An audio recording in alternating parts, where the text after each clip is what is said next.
The Matthew Books. Matthew, Tell Me About Heaven by Suzanne Ward. Published by Matthew Books.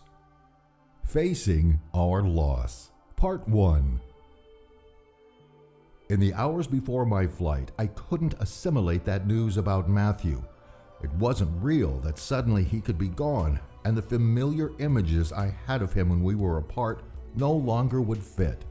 I simply could not have any frame of reference at all for him. I thought of words, "Matthew is with God," but that was not comforting. I was not ready for my son to do that. Matthew's and my world would be shattered if I accepted that. I needed to feel connected with him just the same as when we'd been separated before, with my storehouse of images, but they had become a frantic kaleidoscope and I couldn't see him clearly in my mind any longer. When Betsy and I met in Miami to travel together to Panama, she told me, "You've lost a son.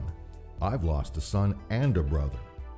Her years as assistant mother were etched so strongly in her mind and heart that I could believe, if not feel, her double loss. My heart ached for my daughter, who had had to become a woman so young, yet I could do nothing to fill that suddenly desolate space in her life. Not then, not ever. That night, when the whole family was looking at Matthew's senior class pictures a cousin had brought from the photographer, we saw that Matthew's eyes were almost mystical, as if he were seeing something deeply beyond our knowing. Betsy was the only one who knew he wanted to be cremated when he died. He had told her that the previous summer after talking about the book he had just read, Life After Life. She remembered what he had said then.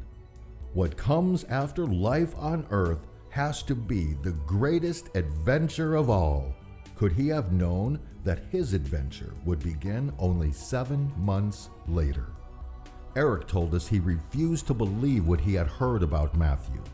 Instead of going to the morgue in accordance with the message he had received, he drove for an hour until he reached that isolated place in the country where he saw the Jeep, ominously still in the rocky field. He ran to the bashed vehicle, kicked it again and again, and screamed at it like a madman, he said, until he was forced to think the unthinkable. My oldest child seemed in that moment not the industrious businessman he was becoming, but a broken-hearted little boy, helpless to change what he couldn't accept. Michael and I were in the room he and Matthew had shared. While Michael had seen his family in reactions from hysteria to quiet tears, he seemed to be caught in silence. I thought that talking about Matthew would help him open up, and I spoke about the two of them in that room, the many talks they must have had there. Michael blurted out, "It should have been me who died instead of Matthew, so everybody wouldn't feel so terrible." How could I hurt any more than that, hearing my youngest child tell me he thought his life didn't matter to the rest of us as much as his brothers did? "Michael, sweetheart, don't you know that if you had died, Matthew and I would be here talking about you, missing you, and feeling the very same way you and I are?" I could see the pain of my children and I hurt dreadfully for them, but some level in my mind still was protecting me from the reality of Matthew's death, as if I alone knew his absence among us was only temporary. Even the next morning, as I stood beside his body in the morgue, I felt a strange sense of relief. My Matthew was not in that body. Later, some of us were practicing hymns and blessed the beasts and the children for the next day's memorial service, when Eric came home and cried out, "How can you sing when he's being cremated?" Because the cremation wasn't real for me either, but having good music at a service for Matthew was. As I was helping the rest of the family arrange in the church the many flowering plants and trees, I felt gladdened by all those gifts for my boy, who would nurture them just as he had our flowers at home, and so recently spice seedlings at his father's farm. Those other distortions of my psyche that softened my first days continued until the night after the service. The rest of the family were sleeping when it hit me.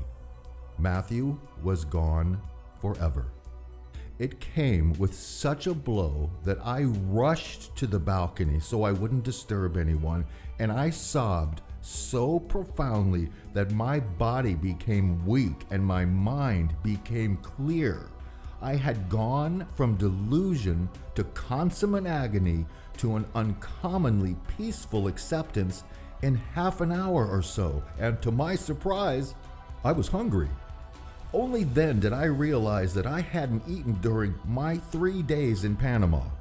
I took a plate of cold snacks to the dining room and sat facing the line of lights in the bay where the ships were waiting their turn to transit the canal. I was observing this panorama along the lights of the city and thinking about happy times with Matthew.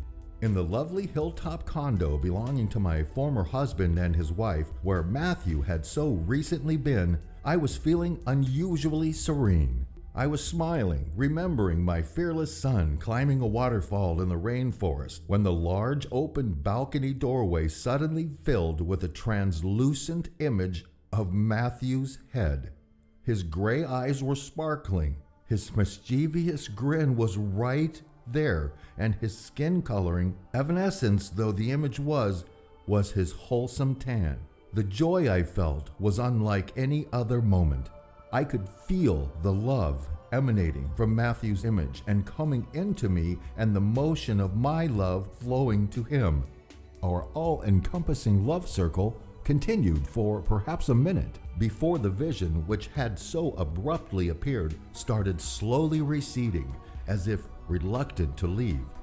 After the last faint vision faded entirely, the love bond remained as strong as it had been throughout that magical, joy-filled spiritual reunion.